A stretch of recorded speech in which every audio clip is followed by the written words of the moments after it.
برکتوں کو سمیٹ لیں۔ اللہ کے محبوب علیہ السلام نے ارشاد فرمایا کہ جب ماہ سیام آتا ہے فتحت ابواب الجنہ، تو جنت کے 8 دروازے کھول دیے جاتے ہیں، اور جنت کے 8 دروازوں میں سے ایک دروازے کا نام باب الریان رکھا گیا ہے، جو صرف روزہ داروں کے اعزاز و تکریم کے لیے ہے۔ روزہ دار اس دروازے سے گزر کے جنت جاتے ہیں۔ حضرت سیدنا سلمان فارسی رضی اللہ تعالی عنہ فرماتے ہیں کہ رمضان المبارک سے قبل حضور نے یہ خطبہ ارشاد کیا، یا ایھا الناس، اے لوگو، قد اظلکم شہر عظیم، اللہ نے تمہارے اوپر ایک بہت پاکیزہ، پر نور، عالی مرتبت مہینہ سایہ فگن کر دیا ہے۔ شہر فیہ لیلۃ خیر من الف شہر، اس مہینے میں ایک ایسی رات ہے جو 1000 مہینے سے بہتر ہے۔ جعل اللہ صیامہ فریدہ و قیام لیلۃ تطوع، اس مہینے کے دن کے روزے فرض قرار دیے گئے اور راتوں کا قیام نفل بنایا گیا۔ ومن تقرب فیہ بخصلۃ من الخیر کان کمن ادی فریدۃ فیما سواہ، ایک نفل کا ثواب ایک فرض کے برابر اس مہینے میں کر دیا جاتا ہے۔ ومن ادی فریدۃ کان کمن ادی 70 فریدۃ فیما سواہ، اور اگر کوئی ایک فرض ادا کرتا ہے تو اس کو 70 فرائض کا ثواب ملتا ہے۔ وہو شہر الصبر، یہ مہینہ صبر سے کھاتا ہے، ہونے کے باوجود بھی انسان تناول نہیں کرتا۔ ٹھنڈا میٹھا مشروب میسر ہے اور زبان کانٹا بن گئی، حلق خشک ہو گیا، لیکن اس کے باوجود بھی ایک گھونٹ حلق سے نیچے اتارنے کا روادار نہیں ہوتا، تو یہ صبر کی عادت ڈالتا ہے۔ اور سنو، صبر کا ثواب جنت ہے۔ وشہر المواسات، اور یہ ہمدردی کا مہینہ ہے، باہمی پیار کا مہینہ ہے، الفتیں بانٹنے کا مہینہ ہے، نرم دلی کا مہینہ ہے، ایک دوسرے کے احساس کا مہینہ ہے۔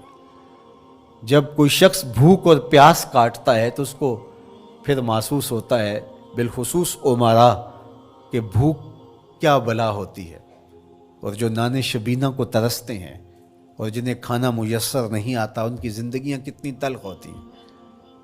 تو بھوک اور پیاس احساس پیدا کرتی ہے۔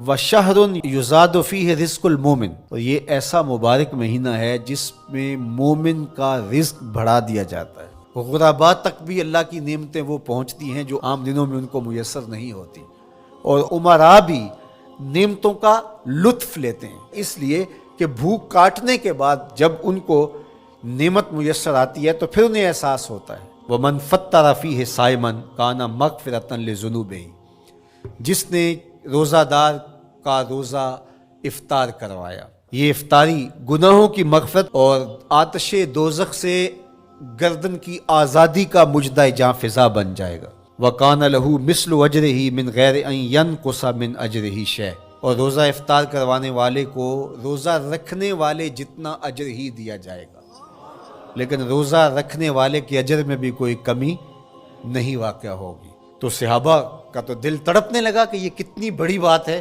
انہوں نے کہا، اے اللہ کے پیارے رسول صلی اللہ علیہ وسلم، ہم میں سے تو ہر بندہ یہ طاقت نہیں رکھتا کہ روزہ دار کو روزہ افطار کروا دے، تو یہ تو پھر اہل زر ہی یہ سعادت حاصل کر پاتے ہیں۔ حضور نے ارشاد فرمایا، یؤت اللہ ھذا الثواب، یہ ثواب اللہ اسے شخص کو بھی عطا کرے گا۔ من فطر صائما علی مزقۃ لبن او تمرۃ او شربۃ من ماء، جس نے کسی کا روزہ ایک گھونٹ دودھ سے کھلوا دیا یا ایک کھجور سے کھلوا دیا یا پانی کے ایک گھونٹ سے اس کا روزہ افطار کروا دیا۔ ومن اشبع صائما، اور جس نے صحیح اہتمام کے ساتھ روزے دار کو اچھا کھانا کھلایا، اچھی پرتکلف افطاری دی، سقاہ اللہ من الحوض شربۃ لا یظمأ حتی یدخل الجنہ، اس کو حوض کوثر سے ایسا جام ملے گا 50,000 سال کے دن میں اس کو دوبارہ پیاس نہیں لگے گی، یہاں تک کہ جنت میں چلا جائے گا۔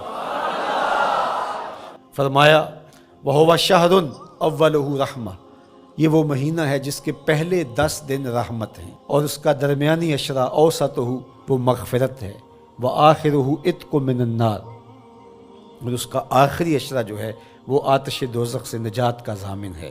کہا کہ 4 کام اس مہینے میں کثرت کے ساتھ کرو، وہ 2 خصلتیں، 2 کام جن کے ذریعے سے تم اپنے رب کو راضی کر سکو۔ فشہادت اللہ الہ الا اللہ، وہ گواہی دینا ہے لا الہ الا اللہ، وتستغفرونہ، اور تم کثرت سے استغفار کرو، اللہ سے بخشش مانگو، اللہ سے جنت طلب کرو اور دوزخ سے پناہ مانگو۔ تو یہ کام جو تمہاری ضرورت ہے تم اس مہینے میں کثرت کے ساتھ کرو۔